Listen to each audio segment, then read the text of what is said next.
সামনে একটা বড় ফাসাদ অপেক্ষা করছে, আল্লাহ ভালো জানেন। একটা বড় মালহামা হবে পৃথিবীতে, মহাযুদ্ধ। এই যুদ্ধে পৃথিবীর অনেক মানুষ মারা যাবে, এমনটা হাদিসের মধ্যে এসেছে। কে জানে, আল্লাহ ভালো জানেন এটা কবে হবে, কত সালে, কিভাবে হবে, আল্লাহ ভালো জানেন। এমন হতেও পারে এটাই সেই পারমাণবিক যুদ্ধের সূচনা, আল্লাহু আলাম।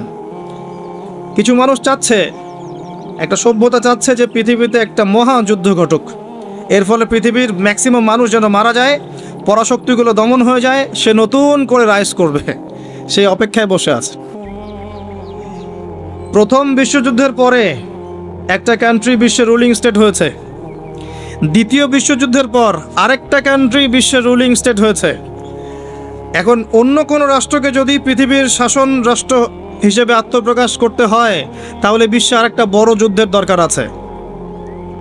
জ্ঞানী মানুষ ইশারা বুঝবেন, তারা এই চেষ্টাই করছে। এভাবে বিশ্বের পরাশক্তিগুলোকে তারা লড়িয়ে দেওয়ার চেষ্টা করছে, এবং পিছন থেকে তারা দাবার গুটি চালছে, তারা সামনে আসবে না। এগুলো তারা বুঝবে যাদের দু চোখ আছে, খিদর আলাইহিস সালামের মতো। তারা বুঝবে না, লাহুম কুলুবুন লা ইয়াফকাহুনা বিহা ওয়া লাহুম আযানুন লা ইয়াসমাউনা বিহা ওয়া লাহুম আ'য়ুনুন লা ইউবসিরুনা বিহা উলাইকা কাল আনআম বাল হুম আদাল। এই শ্রেণীর মানুষ এগুলো বুঝবে না।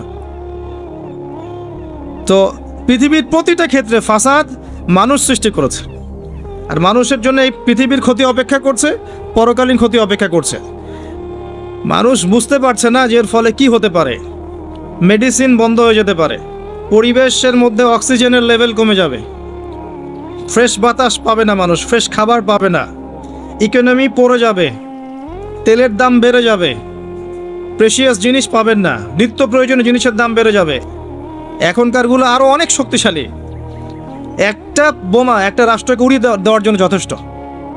মানুষ কঙ্কাল ছাই হয়ে যাবে, কিচ্ছু করতে পারবে না। আর যেসব রাষ্ট্রের এই ক্ষেপণাস্ত্র প্রতিরক্ষা ব্যবস্থা নাই, তাদের অবস্থা তো আরও অবস্থা খারাপ। কথা বুঝতে পারছেন না? ক্ষেপণাস্ত্র প্রতিরক্ষা ব্যবস্থা থাকে, কেউ যদি মিসাইল ছোড়ে সেটাকে আকাশেই ধ্বংস করা যায়। সেই প্রতিরক্ষা ব্যবস্থা যাদের নাই, তাদের কি অবস্থা হবে চিন্তা করতে পারে।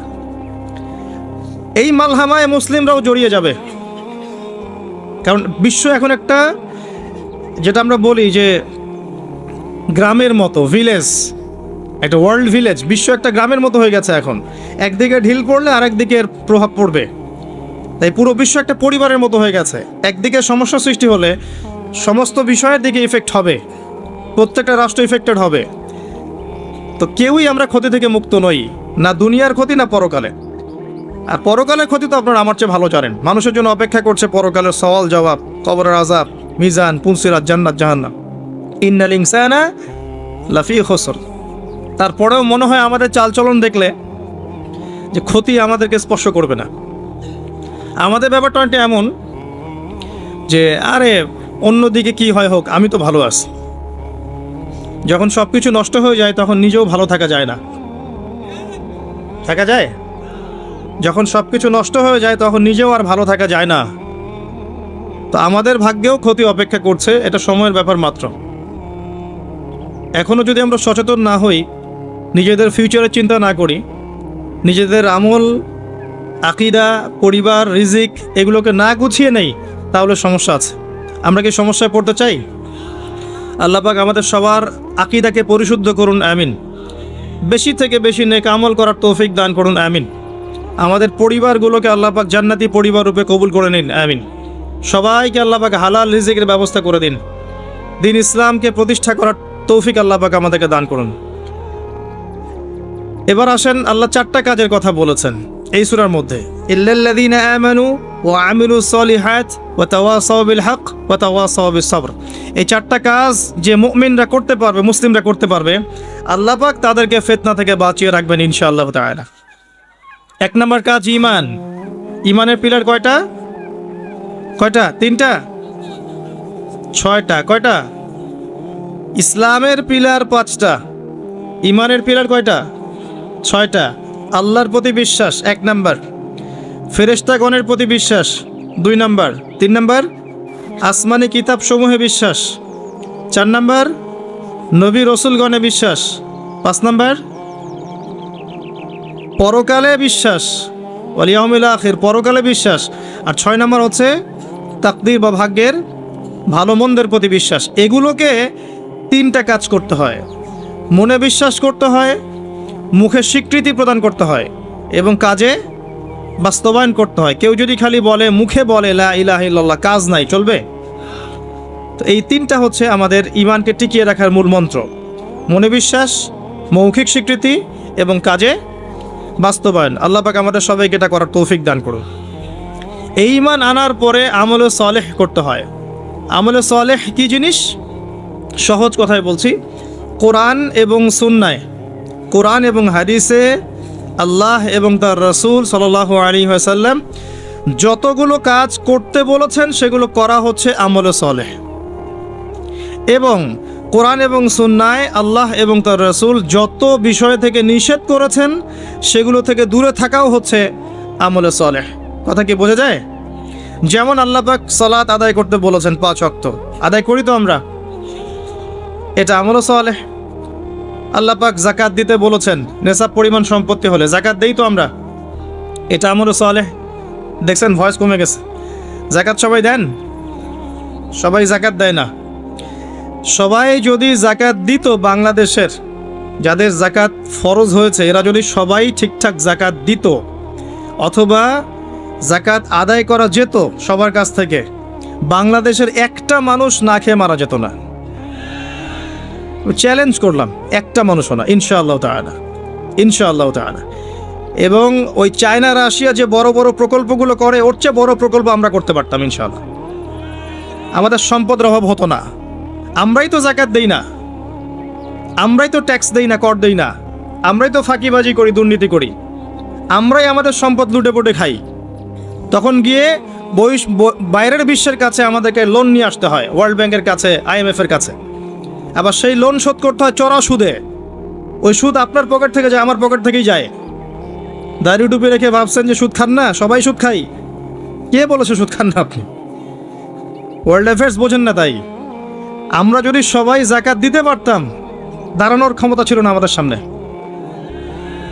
প্রতিটা সেক্টরে আমরা উন্নতি করতে পারতাম, শুধুমাত্র ইকোনমিক সেক্টরে না, সমরাস্ত্র ক্ষেত্রে, মিলিটারি ক্ষেত্রে, অস্ত্রশস্ত্রের ক্ষেত্রে, প্রযুক্তির ক্ষেত্রে, প্রত্যেকটা সেক্টরে বাংলাদেশ হতো সুপার পাওয়ার ইনশাআল্লাহ তাআলা। এটা সম্ভব ছিল, আমরা করতে দেইনি, বিকজ আমরা আমাদের যাকাত দেইনি। আমরা আমাদের অর্থনীতিকে সমৃদ্ধ করার চেষ্টা করি নাই। একটা জাতির অর্থনীতি একটা বেসিক জিনিস। ইকোনমিক সেক্টর যদি ডেভেলপড না হয়, আপনি যতই তাকবীর মারেন, নারায়ে তাকবীর, আল্লাহু আকবার, কিছু করতে পারবেন না। এটা বাস্তবতা। শুধু আইওয়াস শোডাউন করে লাভ নাই তো, প্র্যাকটিক্যাল হন। আমাদের মাথা পিছু আয় কত? জীবনযাত্রার মান কেমন? অনেক কষ্ট করা হয় এই সেক্টরে। এখন একটা লেভেলে এসেছে, এটা সত্য কথা, যে এখন এই সময় একটা লেভেলে এসেছে যে জীবনযাত্রার মান কিছুটা উন্নত হয়েছে, এটা সত্য কথা, আগের চেয়ে উন্নত হয়েছে। কিন্তু অনেক সেক্টর পড়ে আছে যেখানে আমরা কিছু করতে পারছি না, যেমন প্রযুক্তি খাত, সমরাস্ত্র ক্ষেত্র, অস্ত্রশস্ত্র, মিলিটারি সায়েন্স, অনেক ক্ষেত্র আছে যেখানে আমরা ওদের মতো করতে পারিনি, কারণ আমাদের ইকোনমিক বেসটা দুর্বল। আমাদেরকে ওদের সুদ নিতে হচ্ছে, ওদের কাছ থেকে দান নিতে হচ্ছে, এবং ওরা শুধু এমনি এমনি আমাদেরকে হেল্প করতে চায় না, ওরা ওদের স্বার্থ বজায় রেখেই আমাদেরকে হেল্প করতে চায়। যে উপকার করতে চায়, টাকার ঝুলি নিয়ে, বাস্কেট অফ মানি নিয়ে সামনে আসে, এমনি এমনি আসে না। ওরা ওদের স্বার্থ বুঝে শুনে এটা করতে চায়। চড়া সুদ নিবে তারা, এবং এগুলো সুদ দিতে দিতে আমাদের অবস্থা খারাপ হয়ে যায়। যাকাত দেন প্রিয় ভাইরা, যাকাত দেন। যাকাত আপনার ইকোনমিক সেকশনটাকে সাম্যাবস্থায় নিয়ে আসবে, এবং যাদেরকে আল্লাহ পাক কিছু ক্ষমতা দিয়েছেন, তাদের উচিত, আমি সম্মানের সাথে বলবো, তাদের উচিত যে নিসাব পরিমাণ সম্পদ যাদের হয়েছে, মুসলিমদের অ্যাটলিস্ট, এটা তো অমুসলিমদের সাথে সম্পর্কিত না, মুসলিমদের নিসাব পরিমাণ সম্পদ যাদের হয়েছে, এই যাকাতটাকে সুষ্ঠুভাবে আদায় করার একটা সিস্টেম চালু করেন। দেখবেন ইনশাআল্লাহ তাআলা ইকোনমিক সেকশন অনেক ডেভেলপড হবে ইনশাআল্লাহ আযজা ওয়া জাল। আমরা আমাদের টাকা দিয়ে চলবো। আমাদের দেশে কি ফলে না বলেন তো? এমন কোন জিনিস আছে যেটা আমাদের দেশে ফলে না? কোন মৌলিক চাহিদা, খাদ্য, বস্ত্র, বাসস্থান, চিকিৎসা, শিক্ষা, কোন সেক্টরটাতে আমরা পিছিয়ে আছি বলেন তো? প্রতিটা জিনিস আল্লাহ পাক এই বাংলাদেশকে উজাড় করে দিয়েছেন। ভালো করে চিন্তা, সমুদ্র আছে আপনার, নদী আছে আপনার সবুজ শ্যামল মাঠ দিয়ে ভর্তি, আপনার ধান গম পাট কত কি যে হচ্ছে বাংলাদেশে, অবাক করা বিষয়। এই দেশের মাটিতে অনেক বড় বড় আল্লাহর ওলিরা এসেছিলেন জানেন, অনেক বড় বড় দোয়া করেছেন তারা দেশের জন্য, এই জায়গার জন্য। জায়গাটা এমনি এমনি তো সুজলা সুফলা হয়নি। আল্লাহর বান্দারা যখন এখানে তাওহীদে থাকবে, সুন্নতে থাকবে, ইসলামে থাকবে, আল্লাহ আসমান জমিনের বরকতের দরজা খুলে দেবেন ইনশাআল্লাহ। এখন পর্যন্ত এখানে বহু বরেণ্য ওলামে কেরাম আছেন, আল্লাহকে সেজদা করা মানুষের অভাব নাই। মানুষ 5 ওয়াক্ত নামাজ পড়ে, মানুষের মধ্যে ইসলামের প্রেম আছে, মহব্বত আছে। রমজান মাসে তারা আরও বেশি মুসল্লি হয়ে যায়। অনেক দুর্বলতা আছে, কিন্তু আমাদের দেশের মানুষ ইসলামকে ভালোবাসে, ভালোবাসে না, কোরআনকে ভালোবাসে। আল্লাহ পাক রহমতের প্রতিটা দরজা খুলে দিয়েছেন দেশের জন্য। মাটি উর্বর, আপনার সাগর আছে, গ্যাস পাওয়া যাচ্ছে, কয়দিন পর তেল পাওয়া যাবে, আর অনেক কিছুই পাওয়া যাবে। যদি আমরা আমাদের ক্ষেত্রে সৎ হতাম, আমরা আমাদের সম্পদ কাজে লাগাতে পারতাম, জাকাত দিতাম ঠিকঠাক মতো, কেউ দুর্নীতি করতাম না, কোনো দেশের কাছে লোন নেওয়ার কোনো প্রয়োজন ছিল না আমাদের। আমরা আমাদের মতো করে চলতে পারতাম, মাথা উঁচু করে। এখন এই ক্ষমতা আল্লাহ পাক যাদেরকে দিয়েছেন, তারা যদি বিষয়গুলোর দিকে চোখ দেন, এটাই সবে কল্যাণকর। এটা সবার দায়িত্ব নয়, যাদেরকে আল্লাহ পাক এই দায়িত্ব দিয়েছেন তাদের জন্য এই বিষয়গুলো। আমরা শুধু সর্বোচ্চ বিষয়গুলোকে বোঝানোর চেষ্টা করতে পারি বা মানুষকে দাওয়াত প্রদান করতে পারি, এতটুকু। আল্লাহ পাক আমাদেরকে বোঝার তৌফিক দান করেন। প্রতিটা ক্ষেত্রে আমরা উন্নতি করতে পারবো যদি আপনি সলাতে আসেন, যাকাতে আসেন, ইসলামে আসেন, কোরআন সুন্নায় আসেন। কি বলছিলাম? ইমানের 6 পিলারে 3টা কাজ: মনে বিশ্বাস, মৌখিক স্বীকৃতি, কাজে বাস্তবায়ন, তারপরে আমলে সলেহ। প্রতিটা কাজ যা আল্লাহ এবং তার রাসূল করতে বলেছেন করলেই আমলে সলেহ। যেমন নামাজ, আমলে সলেহ; যাকাত, আমলে সলেহ। আপনি সামর্থ্য হলে হজ করবেন, আমলে সলেহ; ওমরা করবেন, আমলে সলেহ। রমজান মাস আসছে সামনে, রমজানে 30টা রোজা রাখবেন, তারাবির সালাত পড়বেন, কোরআন খতম দিবেন, সব কি আমলে সলেহ। আমরা দোয়া করি আল্লাহ পাক যেন আমাদের সবাইকে রমজানে পৌঁছে দেন এবং বেশি থেকে বেশি রমজানে আমল করিয়ে গুনাহ মাফ করানোর তৌফিক আল্লাহ পাক আমাদেরকে দান করেন। আমি ছাড়তে পারি না, কথা ঠিক না বেঠিক? দেখবেন নামাজ পড়ি 5 ওয়াক্ত, সুদ ছাড়তে পারি না, আছে না? আমরা যাকাত, আমরা দান সদাকা করি মাঝে মাঝে, ফরজ যাকাত দেই না। দেখবেন যে তাহাজ্জুদ পড়ছে বাবা, মেয়ে বেপর্দায় ঘুরে বেড়াচ্ছে, আছে না? বছর বছর হজ ওমরা করছি, এদিকে আল্লাহর হালালকে হারামও করছি, আল্লাহর হারামকে হালাল করছি। এই কাজগুলো আমরা করি না? আমরা অনেক সময় ভালো অনেক কাজ করি, দান সদাকা করি, নফল দান সদাকা করি, জুমার নামাজে যাই, ঈদের নামাজে যাই, হ্যাঁ, প্রতিবেশীর খোঁজ নেই, মানুষকে রক্ত দেই, চিকিৎসার জন্য কাজ করি, শিক্ষা ক্ষেত্রে কাজ করি, অনেক কিছুই করি আমরা ভালো কাজ, কিন্তু আল্লাহর নিষেধগুলো কিন্তু ছাড়ি না। তো আল্লাহর নিষেধটা ছাড়া সবচেয়ে বড় কথা, কারণ নেক আমল করা সহজ, আল্লাহর নিষেধ ছাড়াটা খুবই কঠিন, এটা মনে রাখবেন। নেক আমল করা সহজ, আল্লাহর জন্য কিছু ছাড়া অনেক কঠিন, অনেক কঠিন। আল্লাহ পাক আমাদেরকে ছাড়ার তৌফিক দান করুন। এরপর আল্লাহ পাক বলেছেন ওয়াতাওয়াসাউ বিল হাক্কি ওয়াতাওয়াসাউ বিস সাবর। যারা হকের উপদেশ দেয় পরস্পরকে, একে অপরকে হকের উপদেশ দেয়। হকটা কি জিনিস? হকটা কি? এর সংজ্ঞা কে দিবে? আমি দিব না, আপনি দিবেন না, আল্লাহ দিবে? কার সংজ্ঞা নেবেন? হকটা কি কে বলবে, কে বুঝাবে? আল্লাহ বুঝাবেন। আল্লাহ বলছেন হকের সংজ্ঞা, সূরা কাহফ এই সূরার 29 নম্বর আয়াতে গিয়ে দেখবেন আল্লাহ পাক হকের সংজ্ঞা দিয়েছেন। আল্লাহ পাক বলেছেন ওয়াকুলিল হাক্কু মির রাব্বিকুম। হক সেটাই, ভালো করে শোনেন, হক সেটাই, সত্য মিথ্যার মানদণ্ড সেটাই, ন্যায় অন্যায়ের মানদণ্ড সেটাই, জ্ঞানের মানদণ্ড সেটাই, ঠিক আছে, যেটা তোমার রবের পক্ষ থেকে নাজিল হয়। বাস, কি নাজিল হয়েছে? এখন আপনি বলেন কি নাজিল হয়েছে? যখন তাওরাত নাজিল হয়েছিল ওটাই হক ছিল, ইনজিল নাজিল হয়েছে ওটাই হক ছিল, জাবুর নাজিল হয়েছে ওটাই হক ছিল। এখন কি আছে? কোরআন এবং এর ব্যাখ্যা হাদিস। কিয়ামত পর্যন্ত কি অন্য কোনো উৎস আসবে? অন্য কোনো নবী আসবেন? আর কোনো রসুল আসবেন? গোলাম আহমেদ কাদিয়ানি যতই বলুক, সে কি নবী হয়ে যাবে? সুবহানাল্লাহ। কিছু মানুষ এখন তাদেরকেও নবী বলে গ্রহণ করছে, আর এটা কিয়ামতের সাইন। আমি অবাক হচ্ছি না, কারণ নবী সাল্লাল্লাহু আলাইহি ওয়াসাল্লাম বলেছেন কিয়ামতের আগে 30 জন ভণ্ড নবীর আগমন ঘটবে। কতজন? তার মধ্যে 4 জন হচ্ছে মহিলা, তার মধ্যে 4 জন কে মহিলা, বাকিরা পুরুষ। তো এই হলো অবস্থা। নবী সাল্লাল্লাহু আলাইহি ওয়াসাল্লামের ঠিক পরেই আবু বকর রাদিয়াল্লাহু আনহুর যুগেও একাধিক ভণ্ড নবীর আগমন ঘটেছিল, এখনো হচ্ছে। এরপরে কিয়ামত পর্যন্ত কোনো নবী আসবে, নবীর ওয়ারিশগণ থাকবেন। নবীর ওয়ারিশ কারা? ওলামায়ে কেরাম, তারা নবীর ওয়ারিশ। এবং আমার নাসিহা হচ্ছে আপনি কোরআন এবং সুন্নাহটাকে তাদের সোহবতে গিয়ে পড়েন এবং বোঝেন। এটা সবচেয়ে বেশি ইম্পর্ট্যান্ট, কারণ কোরআন এবং সুন্নাহ তাদেরকে দেখে শিখলে আপনি ভালো শিখতে পারবেন। এবং এটা হচ্ছে সেই নববী সুন্নাহ। এখানে গিয়ে আপনি দেখতে পারেন, একজন সাধারণ মানুষ হিসেবে আপনি দেখতে পারেন যে অনেকের মাঝখানে হয়তো ইখতিলাফ আছে, ঠিক আছে, মতপার্থক্য আছে। এই মতপার্থক্যে আপনি ঢুকবেন না। তারা যদি মতপার্থক্য করে এটা তাদের উপর ছেড়ে দেন। আপনি সবাইকে সম্মান করবেন। কথা বুঝতে পারছেন? আপনি সব আলেমদেরকে সম্মান করবেন। হকপন্থী ওলামায়ে কেরাম যারা আছেন সবাইকে আপনি সম্মান করবেন। সবার সাথে আপনি সখ্যতা বজায় রাখবেন। তারা আপোষে কার সাথে কি করছে এটা আপনার দেখার দরকার নেই। কথা বুঝতে পারছেন? উদারভাবে যদি চিন্তা করেন তখন আপনি বুঝবেন যে আমরা সবাই এক এবং আমরা সবাই মুসলিম উম্মার অংশ। কেউ কারো শত্রু নই, আমরা সবাই একে অপরের ভাই। যদি কেউ আপনাকে ভাই মনে না করে, আপনি তাকে ভাই মনে করেন, ইনশাল্লাহ ঐক্য হয়ে যাবে। আল্লাহ পাক তৌফিক দান করুন বোঝার। আরেকটা মূলনীতি আছে যা আমি চেষ্টা করি মেনে চলার, যে প্রত্যেকের মাঝে আপনি কিছু ভালো জিনিস পাবেন।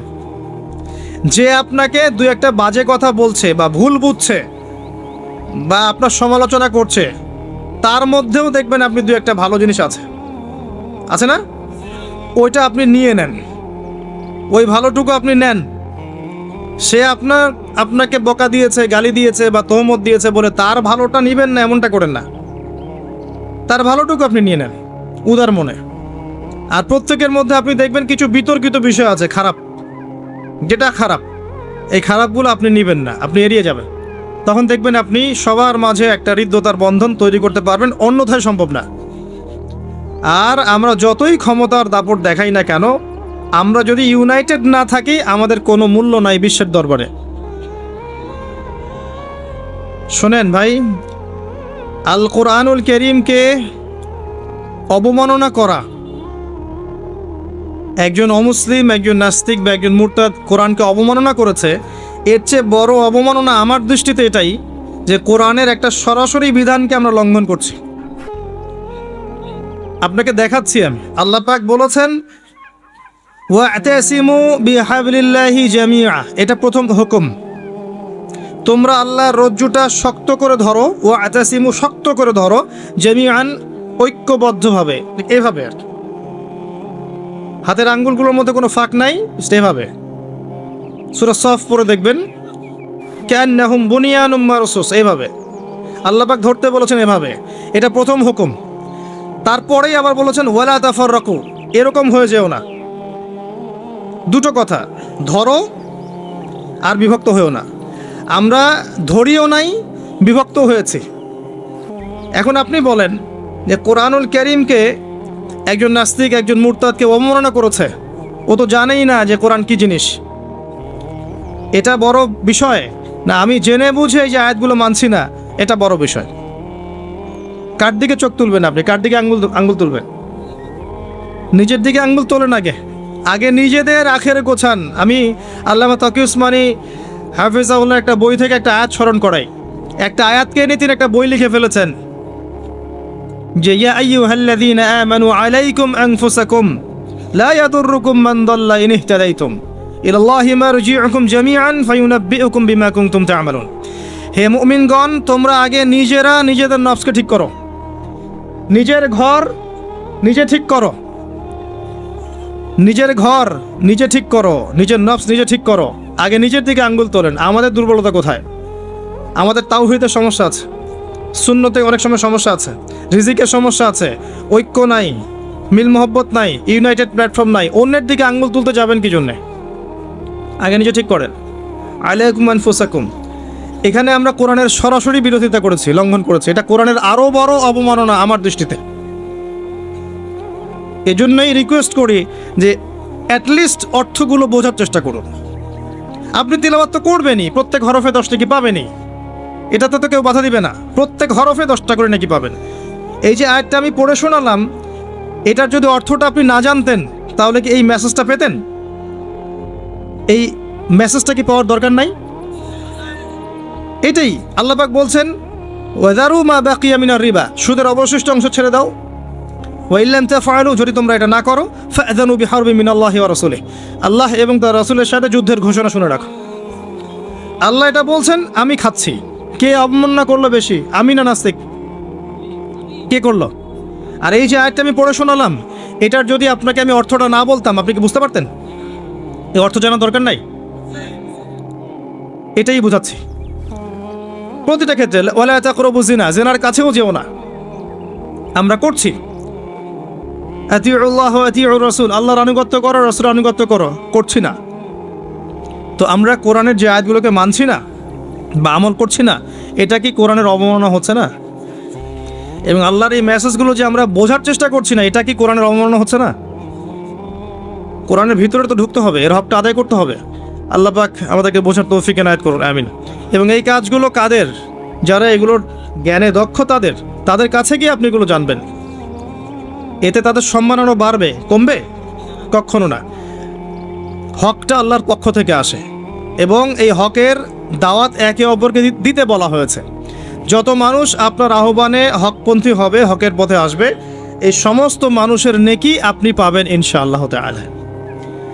এবং যদি কেউ আপনার দ্বারা বাতিলপন্থী হয়ে যায়, পথভ্রষ্ট হয়ে যায়, তাহলে ওই মানুষদের গুনাহও কিন্তু আপনার কাঁধে চলে আসবে। তাই সতর্ক হওয়া উচিত আমাদের সবার। আল্লাহ পাক আমাদের সবাইকে সতর্ক হওয়ার তৌফিক এনায়েত করুন, আমিন। সর্বশেষ আল্লাহ পাক বলেছেন ওয়াতাওয়াসাউ বিস-সবর, ধৈর্যের কথা। সবর মানে এটা নয় যে আমি পরিস্থিতি পরিবর্তনের অপেক্ষায় বসে আছি, এখন খারাপ সময় চলছে, একসময় ভালো সময় আসবে, আমি ভালো হয়ে যাব, এটার নাম সবর নয়। সবর মানে খারাপ অবস্থার পরিবর্তনের চেষ্টা করা, এর জন্য স্ট্রাইভ করা। সবরের এক্সাম্পল আপনি নেন, নূহ আলাইহিস সালাম থেকে 950 বছর দাওয়াতি কাজ করেছেন। সবরের এক্সাম্পল নেন ইব্রাহিম আলাইহিস সালামের কাছ থেকে, পরিবার ছেড়ে দিয়েছেন, সমাজ ছেড়ে দিয়েছেন, আগুনের পরীক্ষাও দিয়েছেন। সবর নেন ঈসা ইবনে মারইয়ামের কাছ থেকে, আল্লাহ পাক শেষে পৃথিবীতে জায়গায় হয়নি, আল্লাহ পাক তাকে আসমানে তুলে নিয়েছেন। সবর দেখেন মুহাম্মদ সাল্লাল্লাহু আলাইহি ওয়াসাল্লামের 23 বছর নবী হওয়ার পরে কত যে নির্মম অত্যাচার তাকে সহ্য করতে হয়েছে, আমাদের কল্পনার বাইরে। তাকে সারা জীবনে 16টা গালি খেতে হয়েছে, তাকে 15 বার মানুষ হত্যা করার চেষ্টা করেছে, আত্মীয় স্বজন তাকে তিরস্কার করেছে, গলার মধ্যে গামছা পেঁচিয়েছে, এই যে আপনার উটের ভুঁড়ি, নাড়ি ভুঁড়ি পিঠে চাপিয়ে দিয়েছে, দেয় নাই? তাকে দেশ থেকে চলে যেতে হয়নি, তায়েববাসী তাকে আঘাত করেনি, উহুদের প্রান্তরে তার দাঁত শহীদ হয়ে যায়নি। এত কিছু করতে হয়েছে কি জন্যে? হকের জন্যে। এই সবরের প্রশ্ন আসবে যখন আমরা হকের উপর থাকবো, তখন সবরের প্রশ্ন আসবে। গোল আলু মার্কা মুসলিম হলে তার সবরের প্রশ্ন আসছে না। কথা বুঝতে পারছেন না? যদি যে বিষয়গুলো নিয়ে কথা বললে বা যেগুলো করলে কোনো সমস্যা নাই, কেউ কিচ্ছু বলবে না, খাওয়ার পর মিষ্টি খাওয়া সুন্নত, তাই না? তাসবিহ তাহলিল করা সুন্নত, তারপরে খাওয়ার আগে বিসমিল্লাহ, খাওয়ার শেষে আলহামদুলিল্লাহ, বাথরুমে যাওয়ার আগে একটা দোয়া, বের হওয়ার পরে একটা দোয়া।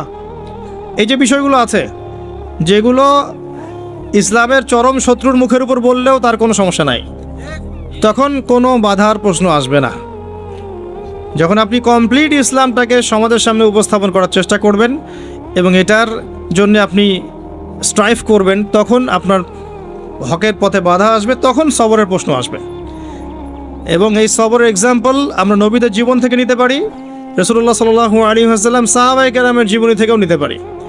আল্লাহ পাক আমাদের সবাইকে তার দ্বীনের পথে হকপন্থী হওয়ার তৌফিক দান করুন এবং সবর করার তৌফিক দান করুন, আমিন।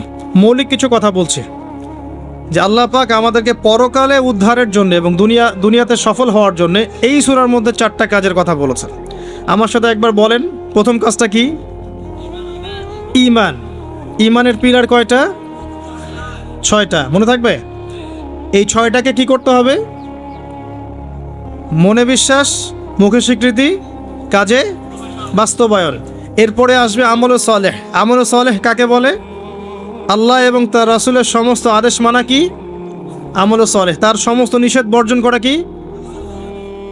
ঈমান আমলে সালেহের সাথে লাগবে হকের দাওয়াত। হক কোনটা? যেটা বলেন আল্লাহর পক্ষ থেকে নাজিল হয়েছে, আল্লাহর ওহী। আল্লাহর ওহী এখন কি? কোরআন এবং সুন্নাহ। এই কোরআন সুন্নাহকে আপনি নিজে আমল করবেন, পরিবারে আমল করাবেন, চেষ্টা করবেন সমাজে বাস্তবায়ন করার। আল্লাহ আপনাকে যেখানে সামর্থ্য দিয়েছেন সেখানে আপনি করবেন। আল্লাহ পাক তৌফিক দান করুন। এবং এই হকের পথে চলতে গেলে আপনার বাধা আসবে, তখন আপনাকে সবরের প্রশ্ন আসবে। এবার আপনি সবর করবেন নূহ আলাইহিস সালামের মতো, ইব্রাহিম আলাইহিস সালামের মতো, মূসা ঈসা আলাইহিস সালাম তাদের মতো। যখন একটা মানুষ জেনায় লিপ্ত থাকে তখন তার দোয়া আল্লাহ পর্যন্ত পৌঁছায় না। তো আর জেনা ছেড়ে দিলে পরে আপনার দোয়া ডাইরেক্ট আল্লাহর কাছে পৌঁছাবে ইনশাআল্লাহ। প্রমাণ নেবেন? দলিল দিব? দিচ্ছি শোনেন। তিন ব্যক্তি, কয় ব্যক্তি?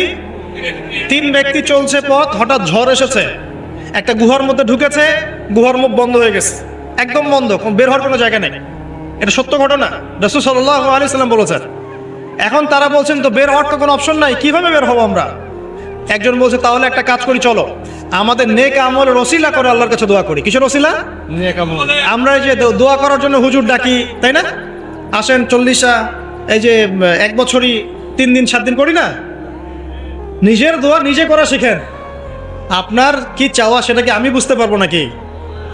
এর একটা ঘটনা আছে, হুজুরকে ডেকেছে দোয়া করতে, হুজুর পুরো দোয়াটাই 1 বচনে করেছে।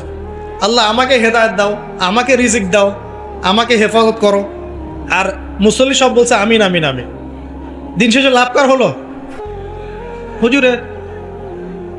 জিলাপিও আমি পেলাম, দোয়া আমার কবুল হলো, সবই তো আমার হলো, এবং শেষে হাদিয়াওটা আমি পেলাম। এটা তো আপনাকে, আপনার দোয়া আপনাকে করতে হবে। তো এই তিন ব্যক্তি দোয়া করছে নিজের নেক আমলের ওসিলা দিয়ে। নেক আমলের ওসিলা দিয়ে দোয়া করলে দোয়া কবুল হয়। এখানে কি বলে দিব কোন কোন ক্ষেত্রে দোয়া করলে দোয়া কবুল হয়? শোনেন, আগে হালাল খাইতে হবে দোয়া কবুল হলে। দোয়া কবুল হতে হলে আগে হালাল খেতে হবে, হারাম খেলে দোয়া কবুল হবে না।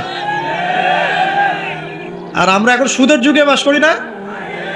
সবাই সুদখোর হয়ে যাচ্ছে দিন দিন। আর সুদ যে এখন এত সূক্ষ্ম, আমি ইনশাল্লাহ আপনাদেরকে কোনো একটা পরিবেশে যেখানে আমি এডুকেটেড শ্রেণীর মানুষ পাবো ইনশাল্লাহ, সেখানে আমি শুধু অর্থনীতি নিয়ে কথা বলবো ইনশাল্লাহ। এখানে আপনি বুঝতে পারবেন যে কত সূক্ষ্ম সুদ চলছে এখন, কত সূক্ষ্ম। এই যে ইলেকট্রনিক মানিগুলো আমরা ইউজ করছি না, এর মধ্যেও সুদ আছে, বুঝবেন না?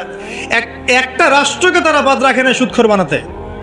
যদি আমাদের রাষ্ট্রের কোনো লোন প্রয়োজন হয়, আমরা যদি ওয়ার্ল্ড ব্যাংকের কাছে যাই বা IMF-এর কাছে যাই, সুদ ছাড়া কোনো লোন তারা দিবে না, কখনো দিবে না।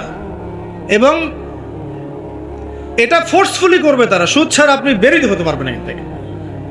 তো পরে আসো এদিকে, আমি ওদিকে আছি না। দোয়া কবুল করাতে হলে আপনাকে আগে হালাল রিজিক সার্চ করতে হবে, 1 নাম্বার। 2 নাম্বার, তাওহীদ চর্চা করতে হবে। শিরকের পাপে লিপ্ত থাকলে দোয়া কবুল হওয়া ডিফিকাল্ট। এবং সুন্নতের চর্চা করুন, বেদাতি আমল করলে দোয়া কবুল হওয়া ডিফিকাল্ট আছে। এর পাশাপাশি আমি কিছু অপশন বলে দেই। যখন দেখুন বৃষ্টি হচ্ছে তখন দোয়া করবেন, দোয়া কবুল হবে ইনশাআল্লাহ। দোয়া করার আগে একবার বলবেন আলহামদুলিল্লাহ, কমপক্ষে একবার বলবেন আলহামদুলিল্লাহ রাব্বিল আলামিন, একবার কমপক্ষে। মানে প্রথমে আল্লাহর প্রশংসা করবেন, তারপর একবার দরুদ পড়বেন আল্লাহুম্মা সাল্লি আলা মুহাম্মাদ ওয়া সাল্লিম, তারপর হাত তুলে দোয়া শুরু করবেন। বৃষ্টি পড়ছে, দোয়া শুরু করে দেন, দোয়া কবুল হবে ইনশাআল্লাহ। আজান দিয়েছে, আজান এবং একামতের মাঝখানের সময়টা আছে, এই সময়টা কাজে লাগান, দোয়া কবুল হবে ইনশাআল্লাহ। নামাজে দাঁড়িয়েছেন, সেজদায় গিয়েছেন, সেজদায় দোয়া করেন, দোয়া কবুল হবে ইনশাআল্লাহ। প্রশ্ন করে অনেকে যে ভাই সেজদায় কি বাংলায় দোয়া করা যাবে? হ্যাঁ যাবে, যদি আপনার নামাজটা নফল নামাজ হয়। কোন নামাজ হয়? ফরজ নামাজে করবেন না, নফল নামাজে করতে পারেন ইনশাআল্লাহ। সেজদায় বান্দা আল্লাহর সবচেয়ে কাছাকাছি থাকে, এই সময় বেশি বেশি দোয়া করতে রাসূল সাল্লাল্লাহু আলাইহি ওয়াসাল্লাম তাগিদ দিয়েছেন। দোয়া করলে ডাইরেক্ট কবুল হবে ইনশাআল্লাহ। পিতা মাতার খেদমত করে দোয়া করেন, দোয়া কবুল হবে ইনশাআল্লাহ। এখন তো পিতা মাতার খেদমত মানুষ করতে চায় না। এটা সেই যুগ যে যুগে পিতা মাতার সাথে দাস দাসীর মতো আচরণ করা হয়। সন্তানরা ভুলে গেছো তোমরা যে তোমরা একদিন পিতামাতা হবা। আমরাও কিন্তু একদিন পিতামাতা হব। যারা বিয়ে শাদী করেছে, সন্তান সন্ততি হয়েছে, তারা জানে এই যে প্রসব বেদনার একটা সেকেন্ড 1 সেকেন্ড 1 মিনিট প্রসব যে বেদনা মায়ের হয়, এর ঋণ আমরা সারা জীবনে শোধ করতে পারবো না। পারবেন? এ কারণেই মায়ের পায়ের নিচে জান্নাতের কথা বলা আছে। মাদের সম্মান আল্লাহর কাছে অনেক বেশি, মেয়েদের সম্মান অনেক বেশি। এই নারীবাদী ফ্যামিনিস্টরা যা বুঝিয়েছে, ইসলাম এমন নয় তো। ইসলাম এমন নয়। ইসলামে মেয়ের মর্যাদা সবচেয়ে উপরে। একজন নারীর, মনে করেন আপনি বাসায় আছেন, কেউ যদি বাইরে থেকে ফুটা দিয়ে বাসার ভিতরে দেখে, কথা বুঝতে পারছেন?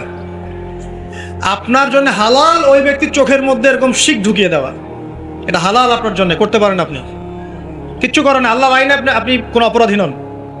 যদি আপনি ঘরের ভিতরে থাকেন, কেউ বাইরে থেকে এরকম করে ফুটা দিয়ে দেখছে, মনে করেন আপনার বাসার মেয়েকে বা আপনার বাসার বোনকে, মাকে, আপনি যদি চোখের মধ্যে একটা শিক ঢুকিয়ে দেন, আপনার কোনো পাপ হবে না আল্লাহর কাছে। এটা হাদিস আছে, জায়েজ। যদিও বা এটা আইন হাতে তুলে নেওয়া হয়ে যাচ্ছে অন্য সেক্টরে, কিন্তু আল্লাহর কাছে আপনি কিছু করেন নাই। মেয়েদের এমন মর্যাদা দেওয়া হয়েছে, সেই মেয়েদেরকে আমরা এখন কি করেছি, কাপড় চোপড় সব কমিয়ে কমিয়ে বেপর্দা করে রাস্তায় নামিয়ে দিয়েছে। যদি একটা মানুষ নিজের সম্মান না বোঝে, তাকে সম্মান কেউ দিতে পারে? নিজেকে চিনতে শিখুন। আমাদের সম্মান আল্লাহর কাছে অনেক বেশি। যেটা বলছিলাম প্রিয় ভাইয়েরা, মায়ের পায়ের নিচে আল্লাহ পাক সন্তানের বেহেশতের কথা বলেছেন। মা বোনদেরকে 4টা কাজ করতে বলবো, অনলি 4টা কাজ। 5 ওয়াক্ত নামাজ যদি ঠিকমতো পড়তে পারে, 1 নাম্বার। 2, রমজান মাসে রোজা রাখে। 3 নাম্বার, পর্দা ঠিকঠাক মতো করে। আর 4 নাম্বার, স্বামীর আনুগত্য করে। ইনশাআল্লাহ জান্নাতের যে কোনো দরজা দিয়ে ইচ্ছা প্রবেশ করতে পারবে। ইচ্ছা, এখানে স্বামীর আনুগত্যের কথা বলেছি, স্বামীর দাসত্বের কথা বলি নাই। আনুগত্য দাসত্ব এক জিনিস না। আনুগত্য মানে কি? আনুগত্য মানে আপনি স্বামীর যে কোনো ভালো কাজে আপনি তাকে সায় দিবেন, আনুগত্য। নামাজ পড়তে বলেছে, নামাজ পড়তে হবে। পর্দা করতে বলেছে, আপনি পর্দা করবেন। বেপর্দায় যাবেন, আপনি যাবেন না। এটা আনুগত্য। দাসত্ব কি? দাসত্ব হচ্ছে যে সে ভালো মন্দ যাই বলুক আপনি শুনছেন, এটা দাসত্ব। এটা করবেন না। মা বোনরা 4টা কাজ বাসায় গিয়ে আবার শুনিয়ে দিবেন। নবীজি বলেছেন 4টা কাজ কোনো মেয়ে করলে জান্নাতের যে কোনো দরজা দিয়ে ইচ্ছা প্রবেশ করতে পারবে। 1 নাম্বার, 5 ওয়াক্ত সালাত। 2 নাম্বার, রমজান মাসের সওম রোজা।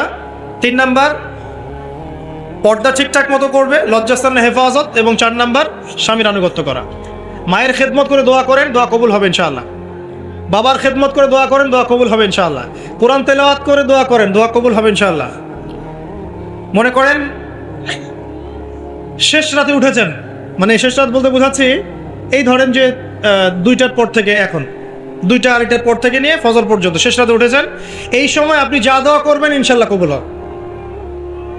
হ্যাঁ, বলতে বাধ্য হচ্ছি, এখনকার তরুণ সমাজ ওই 2টা 2:30টার দিকে ওই যে কার কার খেলা থাকে, ওই খেলাগুলো দেখার জন্য তাহাজ্জুদ পড়ার জন্য উঠতে পারে না।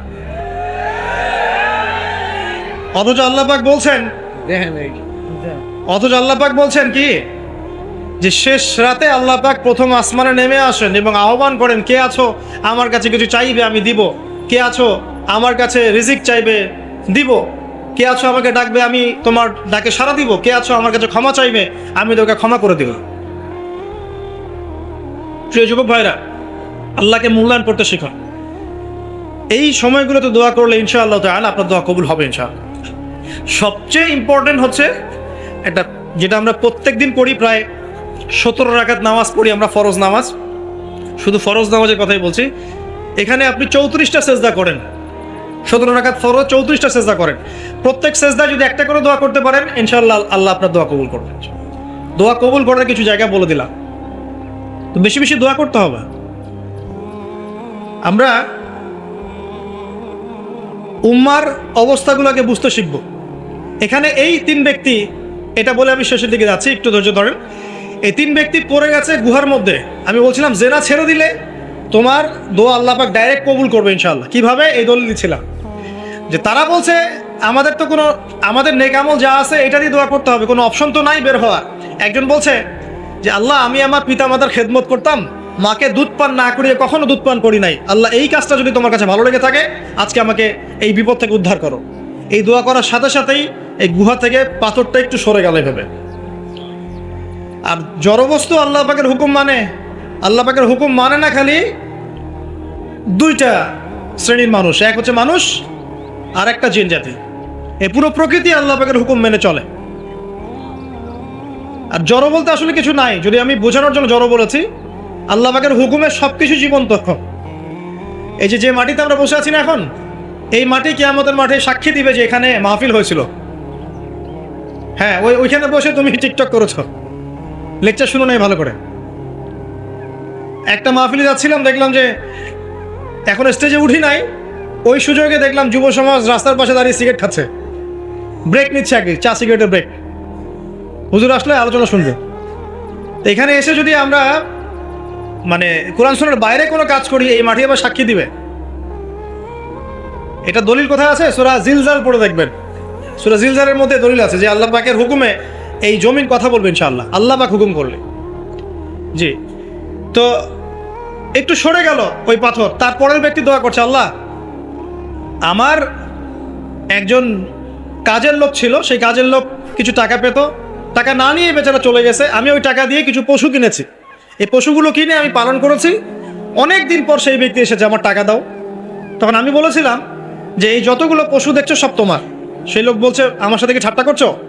বলছে, না ঠাট্টা করছি না, তোমার টাকা দিয়ে আমি পশু কিনেছিলাম, এই প্রজনন হতে হতে হতে আজকে এতগুলো হয়েছে, সব তোমার, নিয়ে যাও। আল্লাহ, কলিজা দেখেন, আসলে দান করার জন্য কলিজা লাগে, টাকা লাগে না। আল্লাহর পথে দান করার জন্যে কলিজা লাগে, টাকা লাগে না। আর কিছু মনে করবেন না, আমি বিভিন্ন মাহফিলে যাচ্ছি, এই একটা কমন দৃশ্য দেখি এই কালেকশনের। আমার জানা নাই যে এভাবে নাম লিখিয়ে কোনো কালেকশন নবীর যুগ থেকে হয়েছে, আমার জানা। বরং কতটুকু দিয়েছে এটা গোপন রাখলেই ভালো।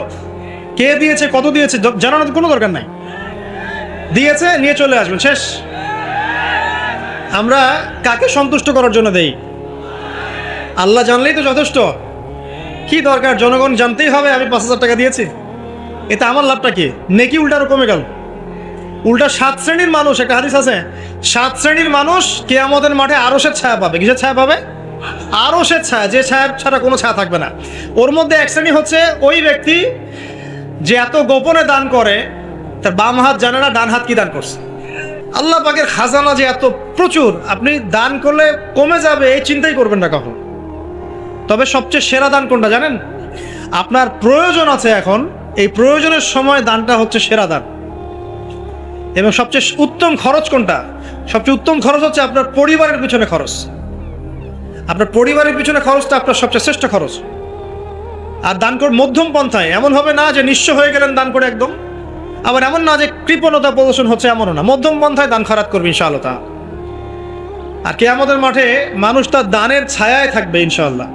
যে যত দান করবে ওই ছায়ার নিচে সে থাকবে। এই ব্যক্তি সব দান করে দিয়েছিল, যাও সব গরু ছাগল তোমার। তৃতীয় ব্যক্তি, পাথর সরে গেল একটু, তৃতীয় ব্যক্তি, যুবক তোমাকে বলছি ভাই, তৃতীয় ব্যক্তি আল্লাহর কাছে বলছে, আল্লাহ আমার একজন সুন্দরী চাচাতো বোন ছিল, আছে না তোমাদের কাজিন, এবং তাকে আমি খুব ভালোবাসতাম। ওই যে এখন বয়ফ্রেন্ড গার্লফ্রেন্ড ফ্রি মিক্সিং, যেটা খুব ভালোবাসতাম, তো তাকে আমি পেতে চাইতাম, তাই আমি তাকে অফার করি। সে বলে যে না, আমাকে 100 স্বর্ণ মুদ্রা না দিলে আমি রাজি না। 100 স্বর্ণ মুদ্রা। এই মেয়ের অবশ্য অনেক ডিমান্ড ছিল, তাহলে বোঝা গেল 100 স্বর্ণ মুদ্রা মানে অনেক। জানেন, এখন তো দেখা যায় 1500 টাকা 2000 টাকা দিয়ে মেয়ে তার ইজ্জত বিক্রি করে ফেলছে। 100 স্বর্ণ মুদ্রা, আর কাউকে কিছু দেওয়াই লাগে না, এমনি বিক্রি করে ফেলে।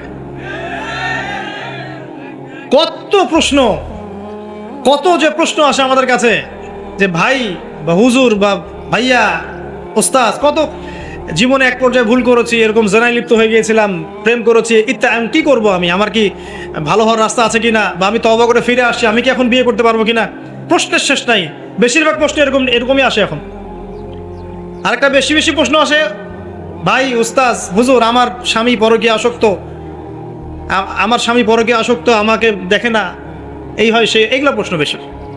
পারিবারিক জেনা কেন্দ্রিক যত প্রশ্ন আসে, অন্য কোনো কেন্দ্রিক প্রশ্ন এত আসে না। মানে এই যুগটা কি হয়েছে, মানে মানুষকে জেনা উন্মুক্ত করে দিয়েছে একেবারে। একদম স্কুল লাইফ থেকে শুরু হবে বয়ফ্রেন্ড গার্লফ্রেন্ড ফ্রি মিক্সিং, এই বন্ধু পড়তে পড়তেই জেনা হয়ে যায়। কলেজ লাইফে গিয়ে আরও বড় জেনা। ইউনিভার্সিটিতে গেলে তো আর কোনো পাত্তাই নাই। ইউনিভার্সিটির খুব কম ছেলে পাবেন সিগারেট খায় না, এবং খুব কম ছেলে মেয়ে পাবেন যারা এই অবৈধ প্রেম করছে না, খুব কম। এটাকে আমরা প্রমোট করছি। বিশ্বাস করেন শুধুমাত্র সরাসরি সেক্সুয়াল সম্পর্কটাই জেনা নয়, এই মিক্সিংটাও জেনা আল্লাহ পাক বলেছেন। এবং এতে করে আমাদের যুব সমাজে অধঃপতনটা হয়েছে, এটা অন্য কোনোভাবে হয় নাই। কারণ সূরা আলে ইমরান পড়ে দেখবেন আল্লাহ পাক বলছেন যুয়িনা লিন-নাস হুব্বুশ শাহওয়াতি মিনান নিসা, মেয়েদের মধ্যে ছেলেদের জন্য সবচেয়ে বেশি শাহওয়াত আছে, শাহওয়াত খাহেশাত, এটা সবচেয়ে বেশি আকর্ষণ করে ছেলেদেরকে।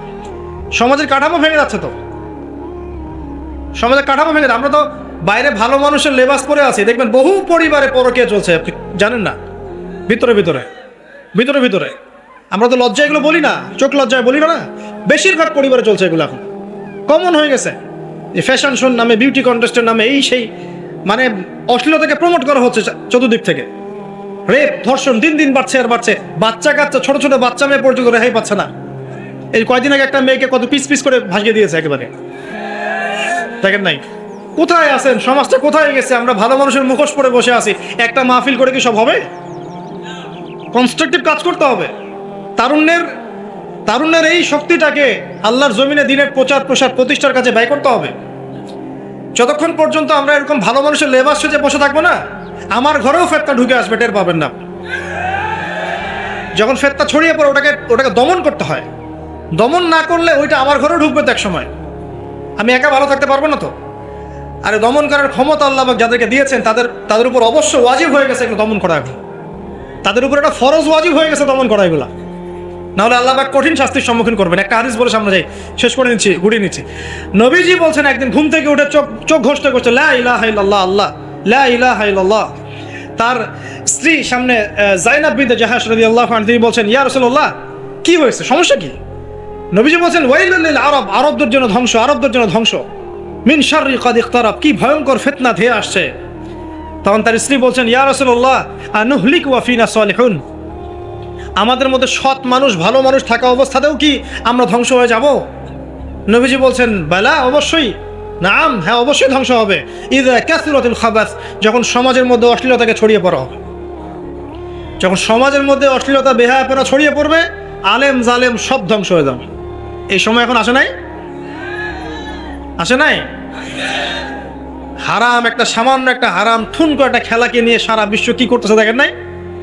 কি পাগল হয়ে গেছে একেবারে, কি অবস্থা মানুষের মধ্যে। কে খেলে তারও ঠিক নাই, ওই দেশের লোক আমাকে চিনে কিনা তারও ঠিক নাই, নিজের কোনো ব্যক্তিত্ব গায়রত কিছুই নাই। আশ্চর্য একটা জাতি আমরা। কে খেলছে? ভাবখানা এমন যে আমরা মনে হয় যুদ্ধ করে কাফেরদের সাথে দ্বীন ইসলাম কায়েম করে ফেলছে একদম। অথচ এগুলো তৈরি করা হয় কি জন্য? যাতে মুসলিম জাতি একদিকে ফোকাস করে থাকে, অন্যদিকে ওরা তাদের উদ্দেশ্য সাধন করবে।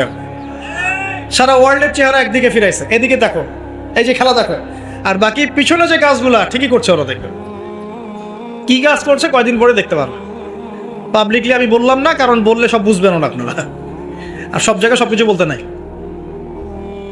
ওদের উদ্দেশ্য ওরা কখনো ভুলে যায় না। ওরা চাচ্ছে সারা বিশ্বটাকে শাসন করতে এবং মুসলিমদেরকে দমন করতে, এবং আপনাকে খেলতামশায় ব্যস্ত রেখেছে।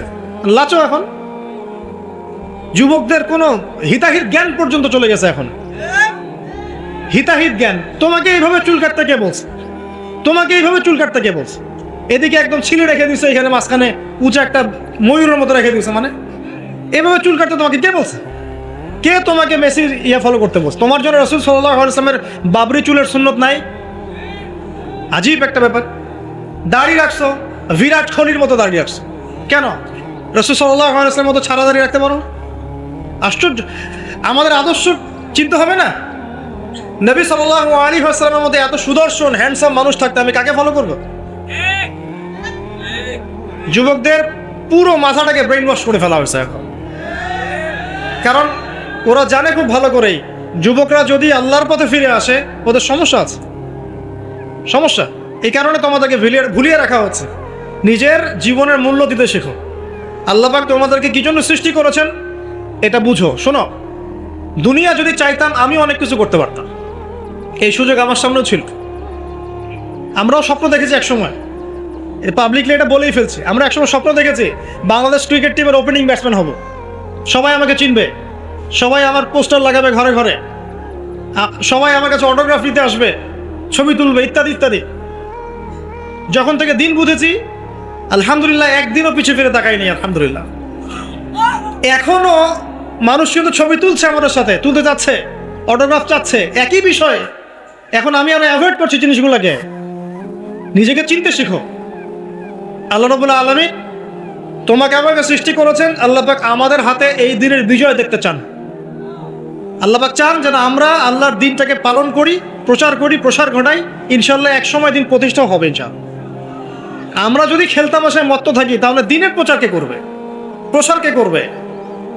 আর সব কি ওলামায়ে কেরামের দায়িত্ব? সাধারণ মানুষের কোনো দায়িত্ব নাই? সবাই এখন এই যে ডক্টর হতে চান, ইঞ্জিনিয়ার হতে চান, ভালো কথা, হন। এবং সবসময় দেখা যায় আলেম ওলামাদের সবার ভুল ধরার চেষ্টা করতে থাকেন। আপনি নিজে আলেম হচ্ছেন না কেন তাহলে? আপনি নিজে আলেম হন না কেন? নিজে একজন মুফতি হচ্ছেন না কেন? নিজে একজন মুহাদ্দিস হচ্ছেন না কেন? এতই যদি ভুল ধরতে পারে অনলাইনে, আপনি নিজে একজন আলেম হয়ে দেখান না কেন?